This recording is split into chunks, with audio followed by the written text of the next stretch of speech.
Baik, assalamualaikum warahmatullahi wabarakatuh. Kita lanjut bacain buku lagi. Masih The Invention of Yesterday, karangan Tamim Ansari. Kemarin kita di bab 8 ya, di kerajaan antara dua sebelum Masehi sampai 700. Nah, sekarang judul babnya adalah ketika dunia dunia bertemu, 1 Masehi sampai 650 Masehi. Selama ribuan tahun, umat manusia menjadi makin saling terhubung, tetapi prosesnya tidak pernah mulus dan mantap. Sepanjang sejarah, prosesnya tersentak-sentak, bergerak dan berhenti. Konstelasi-konstelasi sosial terbentuk, meluas, dan akhirnya saling bertemu. Pertemuan-pertemuan itu menimbulkan gesekan, trauma, kebingungan, sampai cukup banyak utas dan tema, dan setiap gugus terjalin membentuk satu keseluruhan yang lebih besar. Gestalt baru dalam prosesnya. Beberapa utas dan tema ditambahkan dan yang lainnya dibuang karena tak cocok lagi. Di novel karyanya yang terbit tahun 53, Modern Human, Theodore Sturgeon memadukan kata-kata blending, bercampur, meshing, berjalin, dan membuat istilah baru, blashing. Dia menggunakan blashing untuk menjabarkan apa yang terjadi kepada 6 tokoh ceritanya.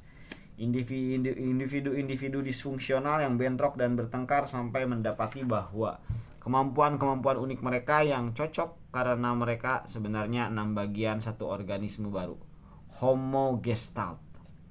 Blashing adalah istilah bagus untuk menjabarkan apa yang terjadi dalam sejarah ketika konstelasi-konstelasi besar bertemu dan narasi-narasi besar berpadu menjadi kisah sejarah yang baru yang lebih besar. Dalam 800 tahun pertama era Masehi ada banyak blashing yang terjadi di seantero dunia. Itu prolog bab 9 nih. Masuk ke bab yang besarnya, Roma. Jadi Roma topiknya. Sebagai contoh pertimbangan apa yang terjadi di Imperium Romawi, para ahli sejarah sering menjabarkan kemerosotan dan kejatuhan Imperium Romawi sebagai salah satu peristiwa penting dalam sejarah. Biasanya mereka menganggap kejatuhan Roma terjadi pada abad ke-5 Masehi, periode ketika Roma diserang beberapa kali oleh kaisar resmi, terakhir digulingkan oleh orang barbar. Tergantung pukulan mana yang dianggap penyebab kematian Roma. Roma jatuh pada 4110 atau 455 atau 476 atau barangkali 492 Masehi, ataukah pada 395 Masehi ketika Imperium Romawi secara resmi dibagi dua, atau barangkali sudah sejak 378 ketika satu pasukan barbar mengalahkan Romawi untuk pertama kali dan menewaskan kaisar dalam pertempuran. Tahun manapun yang dipilih, jika Anda ikut pendapat Edward Gibbon, ahli sejarah Britania yang menciptakan istilah decline and fall, kemerosotan dan kejatuhan, Anda menyalahkan agama Kristen. Namun, pertimbangkan penjelasan alternatif yang terbentuk dalam berapa puluh tahun kebelakangan. Ketika berbentuk republik, Roma berekspansi ke seluruh Asia Kecil, menyusuri pantai timur Laut Tengah sampai Mesir dan melintasi Afrika Utara, serta pada waktu yang sama berekspansi ke timur laut sepanjang Sungai Danube, kemudian ke tempat yang sekarang Prancis, ke barat sampai Samudra Atlantik.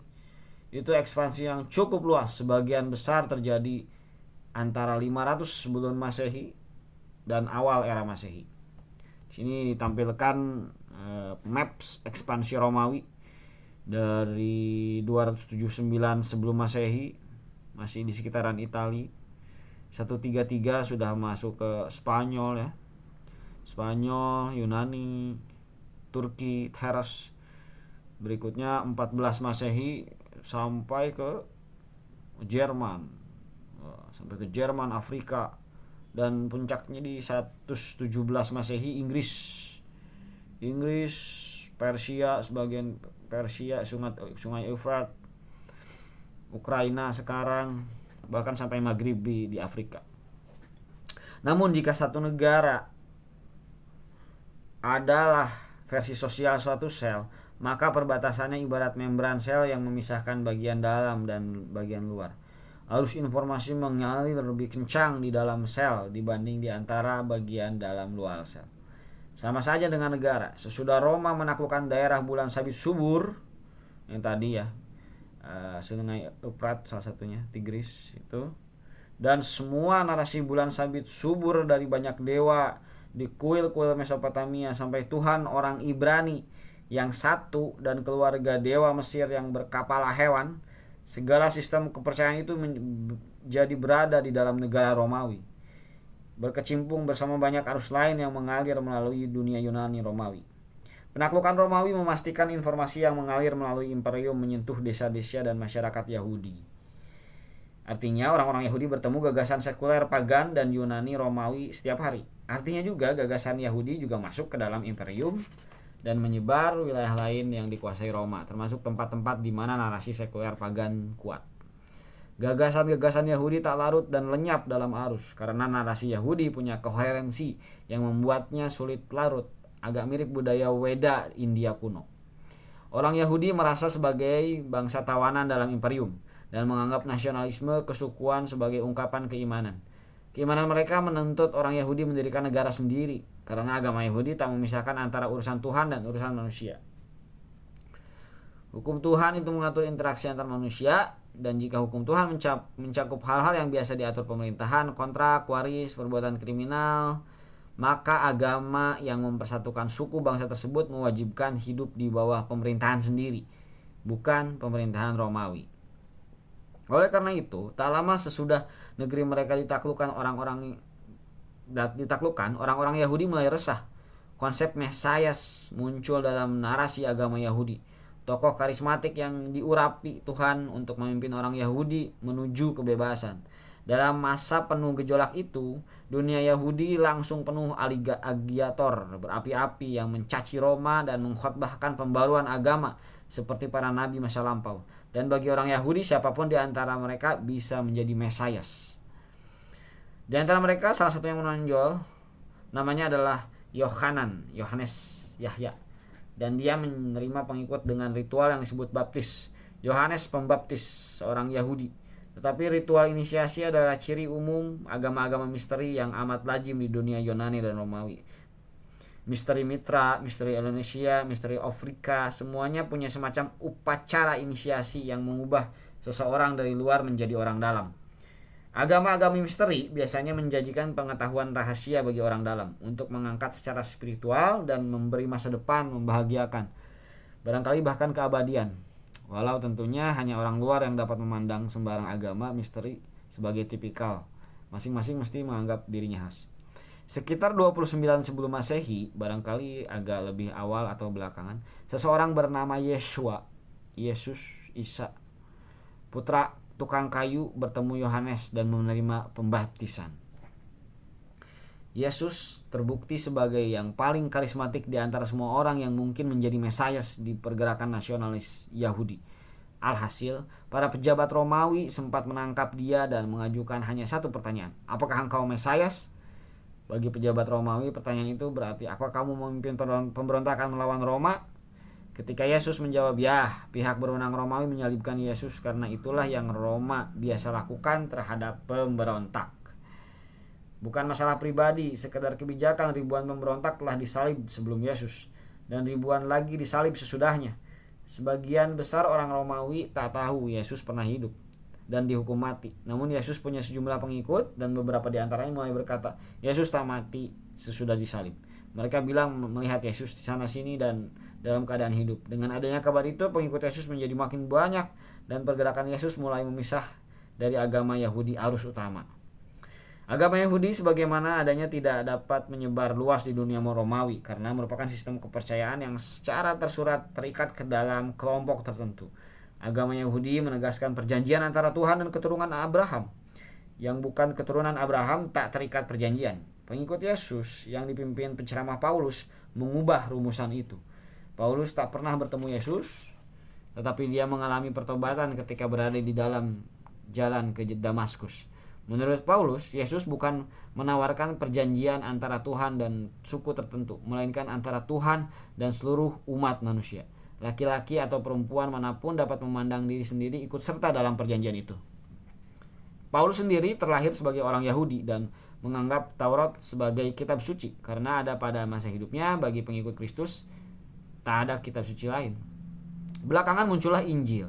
Laporan tertulis mengenai perkataan dan perbuatan Yesus. Di titik itu, orang Kristen menyebut Taurat sebagai perjanjian lama. Bagi orang Yahudi, Taurat tak pernah menjadi perjanjian lama. Mereka tetap menyebutnya Taurat. Umat Yahudi arus utama terus menunggu Mesias. Orang Kristen percaya Mesias sudah datang. Namun yang mereka anggap Mesias bukanlah seperti yang dimaksud umat Yahudi. Umat Yahudi arus utama menganggap pernyataan bahwa Tuhan adalah seorang dengan tubuh manusia yang berjalan di bumi sebagai bentuk penistaan agama yang terburuk. Sementara itu, umat Kristen menganggapnya inti keimanan. Dan menurut umat Kristen, Tuhan memang menjanjikan kerajaan, tapi bukan di bumi, melainkan kerajaan Tuhan itu setelah kematian. Agak mirip dengan dunia yang dibayangkan oleh Mesir kuno. Agar merasa terlibat dalam perjanjian Yahudi, orang harus lahir dari orang tua Yahudi, mengikuti hukum Yahudi, dan disunat. Tapi agar merasa ikut dalam pergerakan Yesus, orang hanya perlu dibaptis dan percaya kepada Yesus. Siapapun yang ingin ikut, boleh ikut. Di dunia Romawi, gagasan ilah sekaligus manusia tak memerlukan lompatan konseptual besar. Dunia sekuler pagan penuh tokoh seperti Hercules, Achilles misalnya, punya kemampuan dialami karena lahir dari ibu manusia yang dihamili dewa. Waktu Yesus Kristus akan disalib, elit Romawi menyatakan bahwa Kaisar Augustus telah menjadi dewa. Maka agama Kristen bukan antitesis budaya Yunani Romawi, melainkan bersaing dengan perwujudan lain-lain budaya itu. Orang Romawi yang menolak agama Kristen setuju bahwa manusia bisa merangkap Tuhan, tetapi menolak mengakuinya hanya ada dalam satu Tuhan.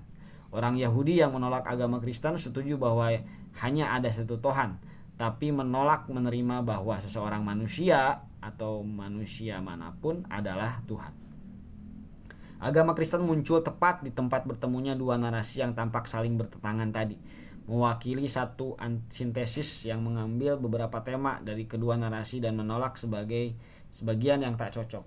Pergerakan baru itulah mengalami perubahan penting sesudah peristiwa tahun 74 Masehi, ketika sekitar 900 pemberontak Yahudi yang dikepung di benteng Masada memilih bunuh diri massal ketimbang tunduk kepada kekuasaan Romawi. Waktu itu makin sedikit orang Kristen yang terlahir Yahudi, makin banyak yang berasal dari kaum pagan. Orang-orang Yahudi memberontak terhadap Romawi untuk mendirikan negara suku. Orang-orang yang baru masuk Kristen tidak ada urusan dengan perjuangan Yahudi. Mereka sendiri sudah repot menghadapi pihak berwenang Romawi hanya karena beragama Kristen. Buat apa mereka juga menghadapi tindakan keras Romawi terhadap orang Yahudi, sementara mereka bukan dan tak pernah jadi Yahudi. Dalam konteks demikian, nasihat Paulus supaya orang Kristen berikan kepada Kaisar apa yang menjadi hak Kaisar jadi masuk akal dan menegaskan perbedaan antara Kristen dan Yahudi. Bagi kaum humanis pagan Yunani Romawi, gagasan dua ranah terpisah, sekuler dan supernatural cukup akrab. Namun di agama Yahudi, di Masyrik, hak Kaisar adalah kata-kata tanpa makna. Tak ada yang menjadi hak Kaisar, semuanya milik Tuhan. Oleh karena itu, agama Yahudi tetap menjadi gelembung sosial di dalam galaksi konstelasi sosial dunia Romawi. Sementara itu, agama Kristen menyebar karena dua alasan. Pertama, agama Kristen cukup cocok dengan gagasan Yunani Romawi bahwa ranah sekuler dan ranah ilahi sama-sama ada, tetapi merupakan dua ranah terpisah. Kedua, agama Kristen bisa menjangkau lebih banyak orang karena menyentuh kehidupan yang benar-benar dialami sebagai sebagian besar penduduk imperium. Bila mendengar mengenai kemegahan Roma, kita membayangkan pemandian, perjamuan, mangkok berisi anggur yang sudah dikupas, tapi anggur itu mengupas dirinya sendiri. Semua masyarakat kuno menganggap perbudakan itu normal, tetapi Romawi sangat bergantung kepada perbudakan. Di Imperium Romawi, budak bukan hanya pembantu dan pemuas nafsu, melainkan mesin produksi. Budak menambang garam, memecah batu, mendayung perahu, dan membajak lahan pertanian. Orang Romawi merdeka yang punya kurang daripada 4 budak dianggap hidup di bawah garis kemiskinan. Orang kaya memiliki sampai 50.000 budak atau lebih. Perbudakan adalah produk sampingan militerisme Roma yang tak terelakkan, karena selama berabad-abad sebagai republik, orang Romawi terus-menerus bergerak menaklukkan tempat-tempat baru dan membawa pulang puluhan ribu tawanan. Pada waktu Kristus disalib, 25% lebih populasi Imperium Romawi adalah budak. Terlebih lagi, jika Anda orang Romawi merdeka yang mencoba mencari penghidupan, berapa gaji yang bisa Anda minta, mengingat apapun yang Anda bisa tawarkan demi uang dapat dilakukan budak dengan gratis.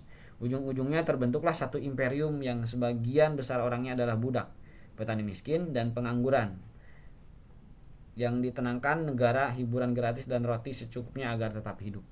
Bagi elit Romawi pada masa kejayaan Republik, kerangka pagan terasa benar karena menjalankan apa yang mereka saksikan di sekeliling setiap hari. Mereka melaksanakan upacara dan menyampaikan cerita. Dan kemenangan-kemenangan terus berlanjut. Kota-kota dibangun, orang kaya makin kaya. Mudah bagi mereka untuk percaya bahwa orang miskin itu miskin karena satu alasan, dan menjadi budak adalah nasib wajar untuk yang kalah perang. Tak demikian bagi semua budak dan pengemis itu. Bagi mereka pada awal era Masehi, narasi pagan menjabarkan dunia tanpa makna. Agama Kristen kemudian datang dan berkata, dunia ini hanya ujian untuk apa yang bakal terjadi sesudah kematian.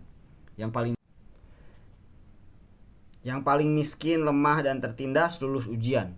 Mereka bakal hidup selamanya dalam kerajaan rahmat. Elit Romawi sebagian besar tak lulus. Bagi mereka, masuk surga kiranya lebih sulit daripada memasukkan unta ke lubang jarum. Di bingkai narasi Kristen, segalanya jadi masuk akal. Aha, seperti itulah kekuatan narasi. Negara pagan mencoba memadamkan agama Kristen dengan mengadakan hiburan umum, menampilkan singa merobek-robek orang Kristen. Barangkali itu tak sering terjadi, tetapi seberapa sering perlunya. Tontonan satu singa melahap satu manusia naas pasti memicu cerita-cerita yang menyebar seperti kebakaran. Tontonan seperti itu adalah terorisme negara. Dan begitulah cara kerja terorisme. Bukan kehancuran fisik yang penting, melainkan emosi yang diciptakan oleh cerita dan berita. Itu juga kekuatan narasi. Namun di pertunjukan gladiator itu, dua narasi bertemu dengan kekerasan. Negara Romawi berkata, kami bisa bunuh kamu dengan cara-cara terkejam. Dengan ketenangan menghadapi kematian, para martir Kristen berkata, kematian hanya pintu menuju kehidupan abadi untuk orang Kristen. Negara dapat menyebarluaskan cerita-cerita seram, tetapi tak dapat mengendalikan apa yang orang pikir ketika mendengar cerita-cerita itu. Ketika seorang martir Kristen memuji Yesus bahkan selagi dimakan singa, itu hanya membuat narasi Kristen tampak makin benar. Memperseram ceritanya membuat narasi Kristen makin teringat. Langkah-langkah negara Romawi untuk menghapus agama Kristen malah mendorong pertumbuhannya. Satu narasi mengalahkan yang lain. Bukan dengan senjata fisik, melainkan dengan kemampuan menciptakan makna. Selagi masyarakat Romawi makin kembung dengan perbudakan dan kesenjangan, aparat birokrasinya kehilangan koherensi. Sementara itu, jejaring Kristen terus berkembang. Orang Kristen mengurus sesamanya. Mereka saling berkomunikasi dengan efektif dan bersatu untuk menghadapi krisis komunitas. Bagi anggota-anggotanya, jejaring Kristen pelan-pelan mengambil alih beberapa fungsi pemerintah. Selagi daya hidup Roma pagan membusuk dari dalam, agama Kristen mengalir ke dalam kerangkanya. Menginjak abad keempat, agama Kristen sudah menjadi macam negara bayangan yang mencerminkan negara sekuler Romawi yang dilihat publik. Di negara sekuler, kaisar menguasai seluruh wilayah. Negara dibagi menjadi provinsi-provinsi. Tiap provinsi punya gubernur dan tiap gubernur punya staf administratif yang bertanggung jawab mengurus pembagian wilayah di bawahnya. Di seluruh provinsi, para pejabat bekerja berdasarkan satu set hukum tertulis yang mengatur bagaimana orang harus berperilaku dan berinteraksi. Ranah Kristen juga dibagi menjadi unit-unit seperti provinsi, tetapi orang Kristen menyebutnya unitnya diosis. Tiap diosis dikelola seorang uskup. Para uskup kota besar disebut metropolitan dan memiliki wewenang lebih besar dibanding uskup desa yang umatnya lebih kecil dan terpencar. Semua uskup bekerja berdasarkan kumpulan hukum kanonik yang berasal dari Injil, sebagaimana hukum Romawi yang diturunkan dari kaidah-kaidah yang mendasari 12 tabel. Di antara semua uskup, satu punya wewenang lebih tinggi daripada yang lain, dan dialah siapa lagi? Uskup Roma. Belakangan orang itu bakal mewarisi gelar Pontifex Maximus, gelar yang digunakan pada zaman sebelum Kristen untuk pejabat utama Roma yang mengurus upacara pagan. Sesudahnya pejabat utama Roma Kristen itu disebut Paus. Kaisar Romawi abad keempat, Konstantinus Agung, akhirnya menyerah kepada realitas dan mengakui bahwa dia dapat memerintah negara besarnya lebih efektif dengan perangkat administratif yang dibangun oleh orang Kristen ketimbang mesin karatan peninggalan Roma kuno. Pada 320, malam sebelum satu pertempuran penting, Konstantinus mengaku melihat salib di langit. Terinspirasi pertanda itu, dia turun ke medan laga dengan mengibarkan bendera Kristen. Sesudah menang, dia menyatakan agama Kristen legal, memindahkan ibu kota Konstantinopel, dan mulai mengubah Romawi menjadi imperium Kristen. Tanpa dukungan resmi negara, narasi pagan mulai menyusut. Pada 395, Kaisar Theodosius melakukan langkah terakhir dan melarang paganisme. Theodosius menjadikan agama Kristen sebagai agama resmi Imperium Romawi, satu-satunya yang direstui negara. Narasi Romawi yang diwarisi dari Yunani telah berbaur dengan narasi Kristen yang diwarisi dari Masyrik. Ketika masuk Kristen, Konstantinus bukan hanya mengubah jejaring Kristen menjadi birokrasi Romawi, dia juga menjadikan dirinya sebagai pemimpin gereja Kristen. Pada 325, ketika perselisihan doktrin mengancam kesatuan komunitas Kristen sedunia, 325 ini konsili Nisea ya, yang perseteruan antara Arianisme dan Trinitas. Jadi pada 325, ketika perselisihan doktrin mengancam kesatuan komunitas Kristen sedunia, Kaisar mengadakan pertemuan para uskup dan memerintahkan mereka memutuskan pada apa yang harus dipercayai oleh umat Kristen. Dari pertemuan itu dihasilkan Credo Nikea, benar, yang menetapkan doktrin Trinitas. Orang Kristen Romawi menerima kepercayaan inti bahwa Tuhan itu satu sekaligus. Orang Kristen Romawi menerima kepercayaan inti bahwa Tuhan itu satu sekaligus Trinitas, Tuhan Bapa, Yesus Kristus sebagai putra dan kuasa spiritual Roh Kudus. Ketiganya merupakan esensi yang sama, Tuhan yang satu sekaligus tiga. Ya, itu chapter masih di bab 9 ya. Kalau ini lebih ke bagaimana Kristen bisa menemukan momentumnya sehingga paganisme dalam tanda kutip Romawi tersingkirkan ya. Dari konstelasi-konstelasi yang ada, pada akhirnya Konstantin menyerah pada keadaan dan mengikuti jalan di Kristen ya. Oke, masih banyak bab 9 ini. Kita sambung ke berikutnya ya. Kita nanti bakal bergeser ke utara, yaitu ngegarap lebih ke orang Jermanik ya. Oke, sampai jumpa di baca buku berikutnya. Assalamualaikum warahmatullahi wabarakatuh.